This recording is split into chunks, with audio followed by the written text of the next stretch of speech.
আসসালামু আলাইকুম। আশা করি আপনারা সবাই ভালো আছেন। আজ আমি আপনাদের সাথে ওয়েব ডেভেলপমেন্ট প্রোগ্রামের সিএসএস কমেন্টস পোরশনটা নিয়ে কথা বলবো এবং ইরর পোরশনটা নিয়ে কথা বলবো। এই ২ টা পোরশন আমাদের যে সময় সিএসএস এ কোনো কিছু লিখতে যাই, লেখার পর আমরা সিএসএস টা কি জন্য ব্যবহার করলাম, এই ধরনের কোনো নোট যদি আমরা লিখতে যাই, তখনই আমাদেরকে কমেন্ট সেকশনটা ব্যবহার করতে হয়। আর ইরর হচ্ছে এটা আমাদের সিএসএস ব্যবহার করতে গেলে আমাদের কিছু কমন ইরর আসে। সেই কমন ইরর গুলো আমরা কিভাবে বুঝবো এবং হচ্ছে কিভাবে সলভ করতে পারি, সর্ট আউট করতে পারি, সেটা নিয়ে আমরা আজকে শর্টলি কিছু আলোচনা করব এবং আপনাদের প্র্যাকটিক্যালি আপনাদের দেখাবো যে আসলে সেই কমন ইরর গুলা কিভাবে রিজলভ করা যায় এবং আমাদের সিএসএস এর ভিতরে কমেন্টসটা কিভাবে লিখতে পারি। চলুন আমরা দেখি। প্রথমে হচ্ছে আমরা যে সময় কোনো কমেন্টস হচ্ছে আমরা যে সময় কোনো সিএসএস এর ভিতরে যাই, সিএসএস এর ভিতরে আমরা যে সময় কোনো নোট লিখতে যাই, সে সময় আমার নোটটাকে আমরা এভাবে করে লিখতে পারি। তো আমরা যে সময় নোটটা আমরা এখানেও লিখতে পারি সিএসএস এর ভিতরে। সিএসএস এর ভিতরে যে সময় আমরা কোনো নোট লিখতে যাই, এটাও লিখতে পারি, এখানেও দিতে পারি, অথবা হচ্ছে আমরা নিচেও দিতে পারি, অথবা আমরা মাঝেও দিতে পারি। আমরা এই পোরশন গুলাতে আমরা সিএসএস এর নোটটা আমরা দিতে পারি। তো এটাকে যদি আমরা এখন রান করি তাহলে ঠিক থাকবে, কোনো সমস্যা নেই। কিন্তু বাই চান্স আমি যদি এটাকে করি, এটাকে রান করি, এখানে কোনো কিছুই আসবে না, কারণ পুরা জিনিসটা এটা কমেন্টস এর মধ্যে চলে গেছে। এটাকে আমাদেরকে অবশ্যই খেয়াল রাখতে হবে, কারণ এটা পুরাটাই একটা কমেন্টস হয়ে গেছে। সেই ইপি ট্যাগ যেটাকে ব্যবহার করেছি এলিমেন্ট, সেটাকে সহই ভিতরে কমেন্টস এর ভিতরে চলে গেছে। তো এটাকে যে সময় আমরা সিমিলার ওয়েতে হচ্ছে আবার আগের ওয়েতে যাব, সে সময় আবার পি ট্যাগটা চলে আসছে। তো আশা করি আমরা বুঝলাম যে আসলে কমেন্টসটা আমাদের ব্যবহার করার সময় সাবধান থাকতে হবে এবং কমেন্টস এর ওপেনিং এবং ক্লোজিং এই চিহ্নটা আমাদেরকে অবশ্যই স্টার স্ল্যাশ চিহ্নটা আমাদেরকে খুব ভালোভাবে প্রিসাইজলি মেনশন করতে হবে, তাহলে হচ্ছে আমরা কমেন্টসটা নোটটা আমরা ভিতরে লিখে দিতে পারবো। এখানে যদি চাই আমাদের নামটাও হচ্ছে লিখে দিতে পারবো, অথবা এখানে যদি অন্য কিছু চাই ডিফারেন্ট থিং, সেগুলো আমরা এখানে আমরা দিতে পারবো।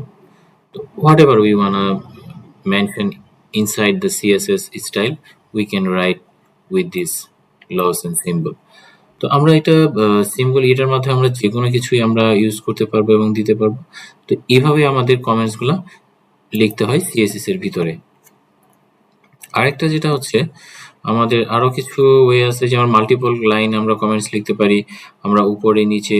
তো HTML এর ভিতরে যদি আমরা কোনো কমেন্টস লিখতে যাই, তাহলে আমাদেরকে কমেন্টসটা এভাবে করে লিখতে হয়। আমাদেরকে মনে রাখতে হবে সিএসএস এর ভিতরে কমেন্টস যে সময় লিখি, সে সময় হচ্ছে যে একভাবে কমেন্টস লিখতে হবে। আবার যে সময় হচ্ছে HTML এর ভিতরে কমেন্টস লিখতে যাই, সে সময় আমাদেরকে এভাবে করে কমেন্টসটা লিখতে হবে। এটা চলুন আমরা আরেকটু দেখি HTML এর ভিতরে কিভাবে আমরা কমেন্টস লিখি। এটা হচ্ছে সিএসএস এর একটু আগে যেটা দেখলাম, সিএসএস এর ভিতরে কমেন্টস লেখা। এখন আমরা দেখব HTML এর পেজের বডির ভিতরে যদি আমরা কোনো কমেন্টস লিখতে যাই, আমরা যদি কোনো পেজের হেডিং এর অথবা কোনো ট্যাগের আইডেন্টিফিকেশনকে আমরা নোট ডাউন করে রাখতে চাই, সেক্ষেত্রে আমাদেরকে অবশ্যই এই সিম্বলের মাধ্যমে দিতে হবে। প্রথমে হচ্ছে যে এই সিম্বলটা দিতে হবে, ধরলাম যে হচ্ছে যেখানে কিছু নয়, নাথিং, ব্ল্যাঙ্ক। এখানে যদি ব্ল্যাঙ্ক থাকে, আমাদের এই ওপেনিং চিহ্নটা এই পর্যন্ত আনতে হবে, দ্বিতীয় ওপেনিং চিহ্নটা আনতে হবে, তারপর মাঝখানে আমরা whatever we ওয়ান্না put into we can put here. আমরা এখানে যে কোনো কিছু পুট করতে পারবো। যেমন আমরা এখানে হচ্ছে উপরের কমেন্টস এখানে পুট করে দিলাম, সো এটা সমস্যা হবে না। তো এই ধরনের জিনিসগুলা, এই ধরনের যে টপিকসগুলো আমরা এখানে মেনশন করব। তো এটাকে যদি আমরা রান করি, অ্যাজ ইজ আগের মতোই চলে আসলো। তো এখানে যদি আমি রেড দেখতে ভালো লাগতেছে, আমরা যদি ইয়েলো দিই, সরি, আচ্ছা। তো এখানে যদি আমরা আরো কোনো কমেন্টস লিখতে চাই, তো এইভাবে আমরা কমেন্টসটা লিখতে পারবো। আশা করি আমরা বুঝলাম যে আসলে কমেন্টস কিভাবে লিখতে হয় সিএসএস এবং HTML পেজের ভিতরে। সিএসএস এর ভিতরে লেখার মেইন জিনিসটা হচ্ছে, মেইন যে রুলসটা, সে সময় হচ্ছে যে স্ল্যাশ স্টার স্টার স্ল্যাশ, এটা দিয়ে ওপেনিং করতে হবে, এটা দিয়ে ক্লোজিং করতে হবে, তার মাঝখানে যাই লিখি সেটাই কমেন্টস আকারে থেকে যাবে। আর যে সময় আমরা HTML বডির ভিতরে আমরা যে সময় কোনো কমেন্টস লিখতে যাব, সেই সময় আমাদেরকে হচ্ছে এরকম ক্লোজিং ওপেনিং দিতে হবে এবং এরকম ক্লোজিং দিতে হবে। সেই ক্লোজিং দেওয়ার মাঝখানে যত কিছুই আমরা লিখবো, সেটা হচ্ছে যে কমেন্টস হিসেবে থাকবে। বাই চান্স যদি আমি এটাকে হচ্ছে আমরা ট্রাই করি, আমরা লাস্টের এই পোর্শনটাকে ক্লোজিং এখানে না করে যদি আমি বাই চান্স এখানে ক্লোজিং করি, লাস্টে পুরা যে সিএসএস টা অপশন আছে পুরাটাই হচ্ছে কমেন্টস, এখানে ব্ল্যাঙ্ক হয়ে গেল। এটা তো হচ্ছে যে আমি কমেন্টস এর ভিতরে দিই নাই, তাই শুধু এইটাই আছে। বাকি যা দিয়েছি সব ব্ল্যাঙ্ক হয়ে গেছে, কারণ কমেন্টস সে এটাকে কমেন্টস আকারে কনসিডার করে ফেলছে। সে এখন আর পি ট্যাগ অথবা আমি যেখানে ইনফরমেশন লিখেছি বডির ভিতরে, সে এটাকে আর বডি হিসেবে কনসিডার করতেছে না, সে কনসিডার করছে এটাকে কমেন্টস হিসেবে। তো আশা করি আমরা এই কমেন্টস এর সেকশনটুকু আমরা বুঝলাম। আর আমরা এখন সিএসএস এর ভিতরে কিভাবে কমেন্টস লেখে সেটা দেখলাম, এবং এইচটিএমএল এর বডির ভিতরে কিভাবে কমেন্টস লেখে সেটাও দেখলাম। আমরা দুইটাই হচ্ছে যে এখন বুঝতে পারলাম যে কিভাবে কমেন্টস লেখা যায় সিএসএস এবং এইচটিএমএল এর ভিতরে দুইটাতেই। আরেকটা যেটা হচ্ছে সেটা হচ্ছে যে ইরোর অপশনটা আমরা নিয়ে এখন কথা বলবো। ইরোরটা হচ্ছে আমরা যে সময় সিএসএস লিখতে যাই, কিছু আমাদের কমন মিস্টেকের কারণে সিএসএস ভিতর থেকে আমাদের কিছু ইরোর দেখায়। তখন আমরা যদি বিচলিত হয়ে যাই, তাহলে হচ্ছে প্রবলেম ডিবাগিং করাটা একটু কঠিন হয়ে যাবে। তো সেক্ষেত্রে আমাদেরকে কিছু কমন ইরর যেগুলো আসবে সেগুলো আমাদেরকে মনে রাখতে হবে, সেই কমন ইররগুলো আমাদেরকে অ্যাভয়েডও করতে হবে। তো প্রথমত যে কমন ইরর আছে সেটা হচ্ছে যে সিএসএসটার ক্ষেত্রে আমরা মাঝে মাঝে সেমিকোলন লিখতে ভুলে যাই। সেমিকোলন লিখতে ভুলে গেলে সেই সিএসএস আর কাজ করবে না, সেটাকে হচ্ছে ইরর আকারে দেখাবে। কারণ সিএসএস এর একটা ইরর হওয়া মানে সে পুরা ইন্টায়ার পেজটাই ইরর হয়ে যায়। তো এটাকে আমাদেরকে খেয়াল রাখতে হবে। তো একটা একটা করে প্রবলেম যে সময় আমরা সলভ করবো সেই সময় সে নিচে one by one row scanning করে সে নিচে আসবে। যে সময় আমরা এটাকে দিলাম সেই সময় এটা অ্যাক্টিভ হয়ে গেছে, আর আগে অ্যাক্টিভ ছিল না। তো আমি এখন বুঝলাম যে সেমিকোলনের জন্যও আমাদের সিএসএস এর ভিতরে ইরর হয়। আচ্ছা, তো আমরা সেমিকোলনের ভিতরে যে সময় আমাদের ইরর হয়, আরেকটা যেটা হচ্ছে আমরা অ্যাট্রিবিউটের নাম যেটা দেই, প্রপার্টির নাম, সেই প্রপার্টির নামটা আমরা অবশ্যই সঠিক স্পেলিং এ লিখবো। তাছাড়া হচ্ছে আমাদের এটা ব্রাউজার এটা বুঝবে না যে হচ্ছে আমার নামটা ভুল লিখেছি অথবা সঠিক লিখেছি। যেমন হচ্ছে ব্লু, এখানে যে কালার LOR দিয়েছি, এটা দিলে তো হবে না। এটা দিয়ে সে কোনো ওয়ার্ডকে সে ডায়াগনোসিস করতে পারে না। সে সময় LOR দিয়ে দিব, সেই সময় যদি ব্লু হয় সেটা সময় লেখাটা ব্লু হয়ে গেল। একটু আগে সে ব্লুটা অ্যাক্টিভ ছিল না। তো আমার আবার যদি হচ্ছে আমরা ট্রাই করি যে আসলে দেখি অ্যাক্টিভ ছিল কিনা। হ্যাঁ, অ্যাক্টিভ ছিল না, এখন আবার আগের সেশনে চলে আসে। যে সময় আমি আবার এখানে ও দিয়ে দিব, সেই সময় এটা হচ্ছে যে ব্লু হয়ে যাবে। তো এখন আমরা এট্রিবিউট কিন্তু আসলে অনেক আছে। আমরা জাস্ট হচ্ছে কমন কি ধরনের এট্রিবিউট গুলা, অথবা হচ্ছে আমরা যে ভ্যালুটা দিলাম সেই ভ্যালুটাও যদি আমি বানান এখানে মিস্টেক করি স্পেলিং, সেখানে ভ্যালুটার ক্ষেত্রেও আমাদের ইনফরমেশনটা আসবে না। পুরা সিএসএসটাই আমাদের প্রবলেম হয়ে থাকবে। পুরা সিএসটা বলতে কি, আমার এই প্রপার্টির ভিতরে যা কিছু দিয়েছি প্রপার্টিটা এখানে রিপ্রেজেন্ট করবে না। যেমন আমি এখানে ক্লাসের নাম দিয়েছি ব্যাড, এই ব্যাড ক্লাসটার এখানে সে রিপ্রেজেন্ট করবে না।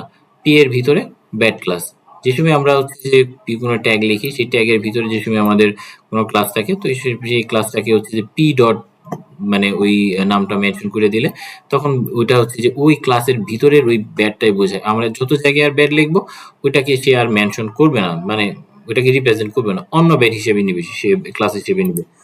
তো এটা আমরা একটু বুঝে নিলাম।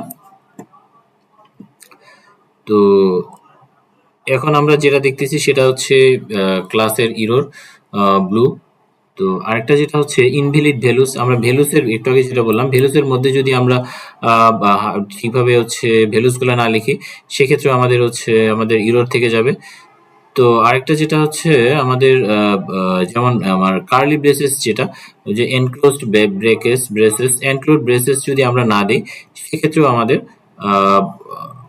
এটা থেকে যাবে,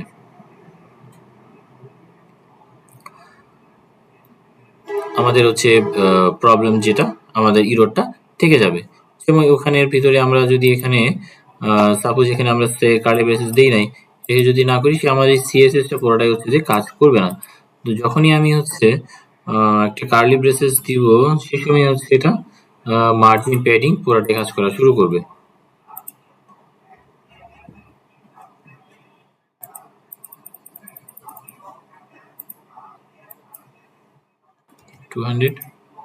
হ্যাঁ, ছোট ছিল তো এই জন্য বোঝা যাচ্ছিল না। যে সময় আমি দিলাম সে সময় হচ্ছে যে এটার ভিতরে কাজ শুরু হয়ে গেছে। তো এটা হচ্ছে যে আমাদেরকে খেয়াল রাখতে হবে যে কার্লি ব্রেসেস যদি আমরা না দিই সেক্ষেত্রে আমাদের ইয়ে থাকতে হবে। তো এর আরো কিছু ওয়ে আছে, যে ওয়েগুলোর মাধ্যমে আমরা হচ্ছে সিএসএস এর ভিতরে যে ইরর গুলো আসবে সেই ইরর গুলাকে আমরা অ্যাভয়েড করতে পারবো। সেটা হচ্ছে আমাদের যেমন হচ্ছে আমাদের কোড এডিটর ব্যবহার করব। কোড এডিটরগুলোর মধ্যে হচ্ছে যে কোডার ট্রাস্ট অথবা হচ্ছে পিএইচপি স্টর্ম, এগুলো অনেক হচ্ছে যে, তারপর ভিএস কোড, আমরা অনেকগুলো কোড এডিটর আছে। সেই কোড এডিটরগুলো ব্যবহার করলে আমাদের কোড এডিটর আমাদের হাইট যে সিনট্যাক্সগুলো থাকবে, সেই সিনট্যাক্সগুলো হচ্ছে যে রং আকারে আমাদেরকে দেখাবে। তখন আমরা হচ্ছে এটা ওখানে আমরা কারেকশন করতে পারবো। আরও যে হচ্ছে in valid your CSS with CSS linter and validator, CSS linter এবং ভ্যালিডেটর আছে, সেটা দিয়েও আমরা হচ্ছে সিএসএস কে কারেক্ট করতে পারি। আর হচ্ছে CSS in small section that test frequently, CSS যে সময় আমরা স্মল সেকশনে হচ্ছে করতে যাই, আমরা বারবার হচ্ছে সিএসএসটা কাজ করছে কিনা, অথবা সিএসএস এর যে পোর্শনটুকু লিখছি, এই পোর্শনটুকু যেটার জন্য অ্যাপ্লাই করেছি সেটা কাজ করেছে কিনা, সেই পোর্শনটাকে আমরা বারবার হচ্ছে চেক করব। তাহলে কি হবে, আমাদের হচ্ছে সিএসএস এর যে যেটা যে উদ্দেশ্যে ব্যবহার করছি সেটাও আমাদের হচ্ছে পারপাস সার্ভ হবে, এবং কোনো ইরর আছে কিনা সেটাও আমরা ইজিলি ডায়াগনোসিস করতে পারবো। তো এখন আমরা বুঝলাম, আরো অনেক প্র্যাকটিক্যালি কাজ করতে গেলে আরো অনেক ধরনের ইরর আমাদের সামনে আসবে। তো সেই ইরর গুলা হচ্ছে যে কিভাবে রিজলভ করা যায়, কিভাবে সেটাকে সলভ করে সামনের দিকে আরো হচ্ছে সুন্দর করে খুব দ্রুত কোড করা যায়, সেটা আমাদের এটা যত প্র্যাকটিস করব তত এই অভ্যস্ততাটা আসবে। তো আমরা কোডের ক্ষেত্রেও আমরা সেই ইস্যুগুলো আমরা খুব দ্রুত সমাধান করতে পারবো। তো আজকে আমরা যেটা দেখলাম সেটা হচ্ছে খুব গুরুত্বপূর্ণ একটা জিনিস, সেটা হচ্ছে যে আমরা কিভাবে হচ্ছে যে সিএসএস এর ভিতরে কমেন্টস লিখতে পারি, এবং এইচটিএমএল এর বডির ভিতরে কিভাবে কমেন্টস লিখতে পারি। আমরা দুইটা ওয়েই দেখলাম, একটা হচ্ছে যে এইচটিএমএল এর বডি, আর একটা হচ্ছে যে সিএসএস এর ভিতরে। দুইটা পোর্শন যদি আমরা এই আজকে যদি বুঝি, তাহলে আমাদের অনেক কিছুই আমাদের স্ট্যান্ডার্ড যে কোডিং যে একটা রেঞ্জ আছে, সেই কোডিং এর রেঞ্জের জন্য আমাদের এটা খুব ভালো হয়ে যাবে, কারণ এটা একটা ভালো প্র্যাকটিস। কোডের ভিতরে হচ্ছে কমেন্টস লিখে সেই অ্যাট্রিবিউট গুলার আইডেন্টিফিকেশন বলে দেওয়া, সেটা হচ্ছে একটা সেটা সবার জন্য কোডটা রিডেবল হয়, যে আসলে যে কোডটা করা হয়েছে সেই কোডটা কোন পারপাজে সার্ভ করা হয়েছে এবং কোন উদ্দেশ্যে এই কোডটাকে ইউটিলাইজ করা হচ্ছে, সেটাকে আমরা খুব ইজিলি হচ্ছে যে ডায়াগনোসিস করতে পারি। এটা যে কেউ করতে পারে। এই জন্য আমাদের স্ট্যান্ডার্ড কোডিং সেন্সে যে সময় আমরা কোড করতে যাই, অবশ্যই আমাদেরকে কোডের কমেন্টস লিখে দিতে হয়।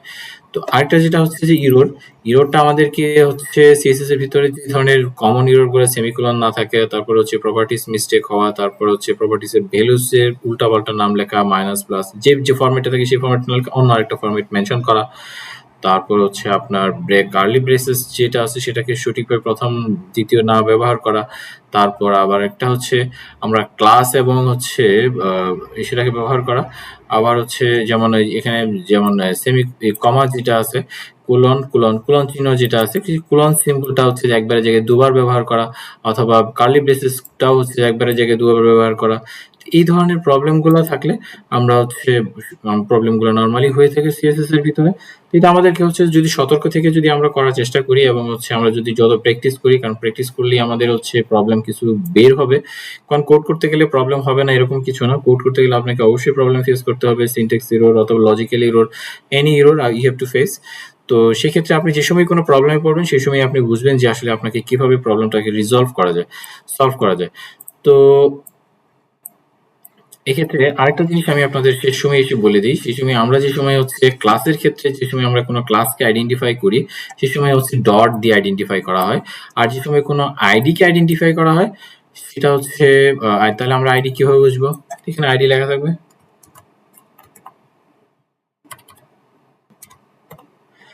তো আইডি যে সময় থাকবে সেই সময় হচ্ছে থাকবে না, সেই সময় আমরা এটাকে হচ্ছে এটা দিয়ে লিখতে হবে।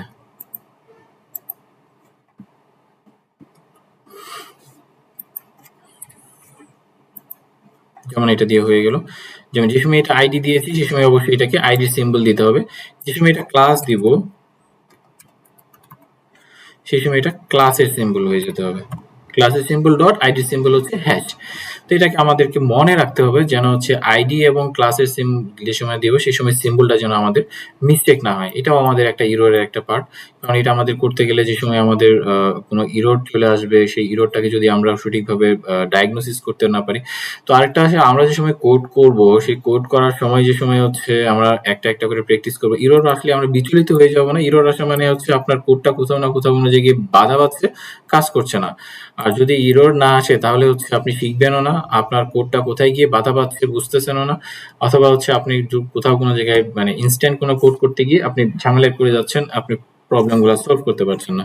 এইজন্য কোড করার সময় যদি প্রাইমারি স্টেজে কোনো এরর ক্রিয়েট হয়, সেই এররটাকে যদি আপনি যদি হচ্ছে ভালোভাবে ডায়াগনোসিস করতে পারেন, সেটা আপনার জন্য কোডিং এর ক্ষেত্রে ভালো সেন্স এবং ভালো হচ্ছে যে আপনার লক্ষণ। কারণ আপনার কোডিংটা আপনার কাজ করছে কিনা সেটার একটা লক্ষণ বোঝা যায় যে আসলে একজনকে আমি একটা কমান্ড করলাম, সেই কমান্ডটা হচ্ছে লড়ছেও না, চড়ছেও না, অথবা হচ্ছে যে কোনো দিকেই যাচ্ছে না, হাও বলতেছে না, নাও বলতেছে না, অথবা রাগও করতেছে না। That's mean there is something problem. যখন আপনার এটা কোনো একটা রিয়াকশন দিবে, হয় ইরোর দেবে অথবা হচ্ছে যে বলবে হ্যাঁ আই এম ফাইন, অথবা সে রিপ্রেজেন্ট করবে সে হচ্ছে যে একটা ভালো একটা সিচুয়েশনে আছে, অথবা হচ্ছে যে কি সিচুয়েশন, সেই ক্ষেত্রে সেই দিক থেকে আমরা আসলে বুঝবো যে আমাদের কোডটা হচ্ছে যে মানে ভালোভাবে রান করছে। তো যেটা হচ্ছে একজন আমাদের সুস্থ মানুষের ক্ষেত্রেও যেটা প্রযোজ্য হয়, তো সেই কোডের ক্ষেত্রেও সেই রকমই অ্যাপ্লিকেবল।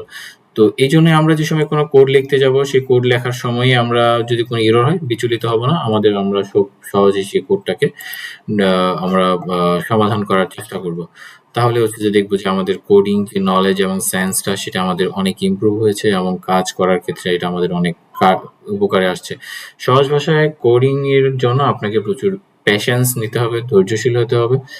তা না হলে হচ্ছে যে আপনার জন্য একটু ডিফিকাল্ট হয়ে যাবে। কারণ আপনি ভুল হইলেই যদি আপনি বিচলিত হয়ে যান, তাহলে হচ্ছে আপনার জন্য একটু কষ্টদায়কই হয়ে যাবে কোডিং করাটা। তো কোড মানে হচ্ছে আপনাকে মানে ধীর স্থির হতে হবে। আপনাকে সুস্থভাবে সেই কাজটাকে মানে ঠান্ডাভাবে সেই কাজটাকে ঠান্ডা মাথায় সেই কাজটাকে কিভাবে সলভ করা যায়, কিভাবে একটা প্রসিডিউর বের করা যায়, সেটাকে আপনাকে ফাইন্ড আউট করতে হবে, ডায়াগনোসিস করতে হবে। আশা করি আপনারা আজকে এই কমেন্টস কিভাবে লিখতে হয় CSS এবং HTML এর ভিতরে এটা ফুললি ক্লিয়ার হলেন। অবশ্যই আপনারা মনে রাখবেন ২ টা ভাবে করা যায়। একটা হচ্ছে যে CSS এর ভিতরে যে সময় আমরা কমেন্টস লিখবো, সেই সময় এভাবে কমেন্টস লিখবো এই মেথডে। আর যে সময় HTML এর ভিতরে লিখবো, সেই সময় এই মেথডে কমেন্টস লিখবো। সেটা হচ্ছে এই এই এই এই ফন্টটা এটা আমরা মনে রাখবো। তাহলেই হবে। এররের ক্ষেত্রে যে এররগুলো কমন এররগুলো বললাম, যেমন সেমিকোলন, তারপরে হচ্ছে যে ইনভ্যালিড প্রপার্টি নেম, তারপরে ইনভ্যালিড ভ্যালুস, তারপরে আনক্লোজড ব্রেসেস, তারপরে হচ্ছে যে এক্সট্রা কোলন আর এক্সট্রা ব্রেসেস, তারপর হচ্ছে কিভাবে এই tips to avoid CSS errors, এগুলাকে আমাদেরকে অবশ্যই খুব ভালোভাবে মনে রাখতে হবে এবং কোড করার সময় এগুলো আমাদের এপ্লাই করতে হবে। আশা করি আপনারা বুঝেছেন যে আসলে কিভাবে কমেন্টস লিখতে হয় এবং কি ধরনের এরর গুলো জেনারেট হয় CSS এবং CSS এর ক্ষেত্রে, সেগুলো আমরা হচ্ছে কেয়ারফুলি সমাধান করার চেষ্টা করব। আশা করি আপনারা সবাই বুঝেছেন। আসসালামু আলাইকুম।